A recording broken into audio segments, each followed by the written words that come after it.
আসসালামু আলাইকুম রহমতুল্লাহি ওবারাকাতুহ। আমি মুফতি আব্দুস সালাম, রাজ্য জমিয়তুল উলামার সাধারণ সম্পাদক। বিশেষ একটি বিষয়ে আলোচনার জন্যে এই রেকর্ড আপনাদের কাছে পাঠাচ্ছি। পুরো রাজ্যের বিভিন্ন প্রান্ত থেকে কর্মীরা ফোন করছেন, থানায় ইমাম সাহেবদেরকে বা কমিটির কাউকে ডেকে মাইক নামিয়ে নেওয়ার জন্যে বলা হচ্ছে। আজানে 5 ওয়াক্ত 3 মিনিট, 3.5 মিনিট, 4 মিনিটের জন্যে বেশি থেকে বেশি মাইক ব্যবহার আমরা করে থাকি। মুসলিম মহল্লায় যেখানে মুসলমানরা বসবাস করে তাদের 5টি টাইমের নামাজের ঘোষণা এই মাইকে আজান দেওয়ার মাধ্যমে করা হয়। এই ঘোষণাটি শুধু মসজিদের জন্যই নয়, বরং পুরো মহল্লাবাসী, পুরো গ্রামবাসীর জন্য হয়ে থাকে। মানুষের নানান ব্যস্ততা, সেই সঙ্গে সঙ্গে মানুষের সচেতনতা, মানুষের নিরাপত্তা সব কিছুই এর সঙ্গে জড়ে থাকে। গ্রামের কর্মব্যস্ততার শৃঙ্খলাও ধরে রাখে এই মাইকের আওয়াজ, আজানের আওয়াজ। গ্রামবাসীরা শ্রদ্ধার সঙ্গে, গুরুত্বের সঙ্গে এই আওয়াজকে, এই আজানকে মেনে চলে। তাদের কর্মজীবনযাত্রার একটা শৃঙ্খলা মধ্যে তারা বেঁধে রাখে। হালফিল হাইকোর্ট, সুপ্রিম কোর্টের কিছু রায় আসার পরে আমাদের বর্তমান পুলিশ প্রশাসন বিষয়টি নিয়ে নানাভাবে মসজিদ, মন্দির এবং বিভিন্ন ধর্মীয় প্রতিষ্ঠানের মাইক সম্পর্কে বেশি সচেতনতা দেখাচ্ছেন।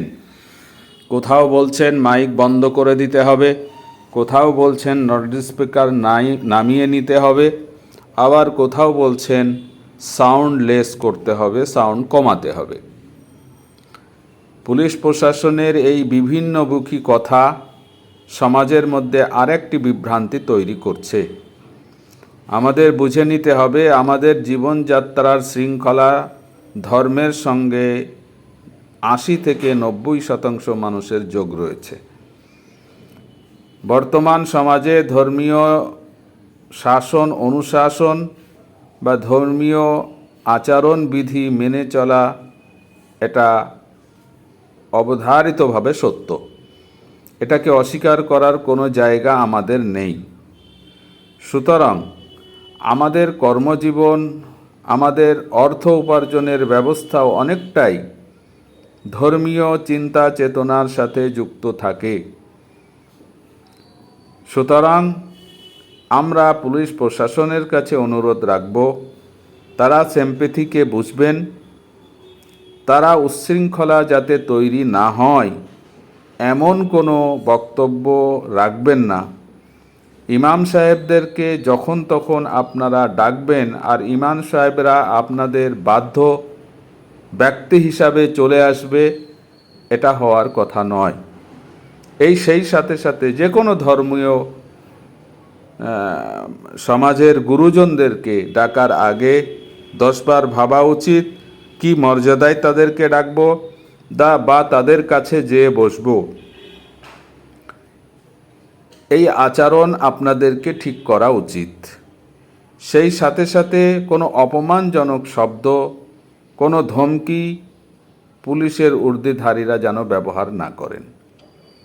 আইন শৃঙ্খলা রক্ষা করার দায়িত্বে যারা আছেন তাদের শব্দ, তাদের শারীরিক ভঙ্গি নিঃসন্দেহে উন্নত মানের, উচ্চ মানের হওয়া উচিত। আমি আমার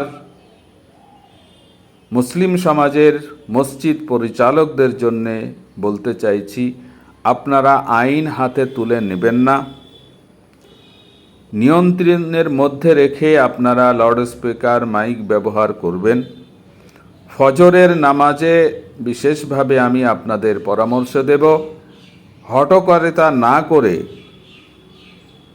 আইন বিরুদ্ধ আচরণ না দেখিয়ে আমাদের কাছে বিকল্প ব্যবস্থা ফজরের আজানের জন্যে যৌথভাবে ছাদে উঁচু জায়গায় আজান দেওয়া। যখন ইসলামী অনুশাসনে ইসলামের সূচনায় মাইক ছিল না, তখন যৌথভাবে 2-3 মিলে মিনারে উঠে আজান দিতেন। ফজরের সময় আমরা সেই পদ্ধতি অবলম্বন করতে পারি। যদি 2 মিলে ফজরের নামাজের আগে উঁচু জায়গায় আজান দেন, আইনকে সম্মান জানানো হলো এবং সেই সাথে সাথে আমাদের প্রয়োজনও আশা করি মিটে যাবে। যৌথভাবে আজান দিতে কোনো অসুবিধা নেই। যাদের আওয়াজ উঁচু স্বর আছে, তারা ফজরের সময় ছাদে উঠে বা কোনো উঁচু জায়গায় উঠে, উঁচু বিল্ডিংয়ে উঠে মসজিদে নামাজের জন্য আজান দিতে পারবেন। তাতে আইনত কোনো বাধা আসবে না, কোনো সংঘর্ষে যাওয়ার প্রয়োজন হবে না।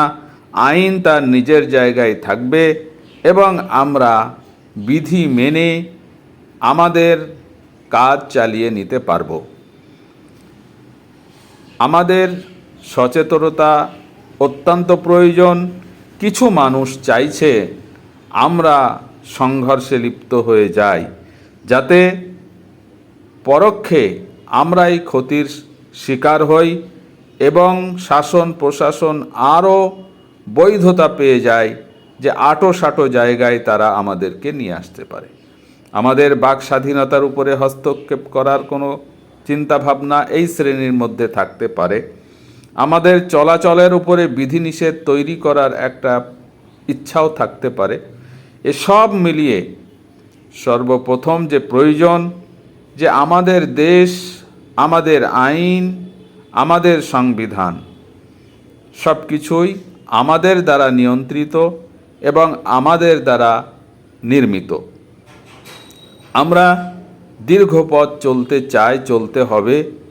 আমাদের সামনে কেন, যে কোনো সমাজের সামনে, যে কোনো দেশের সামনে সমস্যা সংকট আসে, দূরদর্শিতার পরিচয় দিয়ে সময় নিয়ে সেই সমস্যাগুলির সমাধান সঠিকভাবে কোন পথে হতে পারে সেটাই আমাদের মূল বিবেচনার বিষয়। বিষয়ের ভিতরে না ঢোকে কেউ কোনো রকম আওয়াজ দিবেন, সেটা কিন্তু দায়িত্বের পরিচয় হবে না। কোনো রকম পথে নামার জন্য প্ররোচিত করবেন, সেটা দায়িত্বের পরিচয় হবে না। অনেক কাজ রয়েছে গুরুত্বপূর্ণ, সেই কাজগুলি আগে করতে হবে। তারপরে আমাদের শান্তি শৃঙ্খলা এবং উন্নয়নকে সামনে রেখে উন্নয়নের রাস্তা আমাদেরকেই তৈরি করতে হবে, অন্য কেউ আমাদের জন্যে তৈরি করে দেবে না। আমি অনুরোধ করব, যারা উত্তেজিত হচ্ছেন, যারা অপমান বোধ করছেন, তারা একটু ধৈর্য ধরে চলবেন। আল্লাহর মদদ সন্নিকটে বলে আমরা আশা করছি।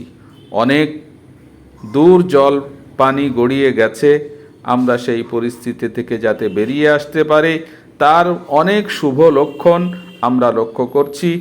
আমরা সচেতন ঈমানদার নাগরিক হিসাবে দেশের প্রতি দায়বদ্ধতা এবং শৃঙ্খলার পরিচয় দিয়ে আমরা চলব।